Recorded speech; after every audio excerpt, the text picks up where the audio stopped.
Hi students, competitive எக்ஸாமில் கேட்கப்படுற இந்த missing alphabet எப்படி ஆன்சர் பண்ணுறதுன்னு பார்க்கலாம். ஸோ இது வந்து அப்படியே ஆல்ஃபபெட்டில் யோசிக்க முடியல, இதை முதல்ல நம்பராக கன்வெர்ட் பண்ணிவிட்டு யோசிங்க, ஈஸியாக ஆன்சர் பண்ணிடலாம்.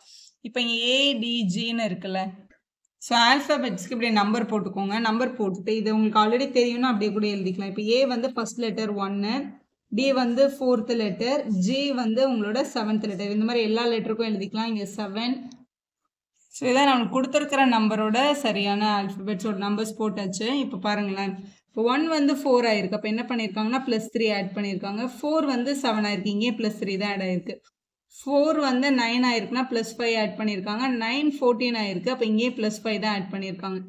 9 வந்து 16 ஆயிருக்கு, +7 ஆட் பண்ணியிருக்காங்க. இங்கே ரெண்டுமே ஒரே மாதிரி ஆட் பண்ணியிருக்கிறதுனால இங்கேயே டெஃபினட்டாக 7 தான் ஆட் பண்ணியிருப்பாங்க. 16 கூட 7 ஆட் பண்ணால் நமக்கு வரப்போகிற நம்பர் வந்து 23. 23 தான் நம்மளோட ஆல்ஃபபெட். 23 ஆல்ஃபபெட் டபிள்யூன்றதுனால டபிள்யூ தான் நம்மளோட கரெக்ட் ஆன்சர். பியில் இருக்கு.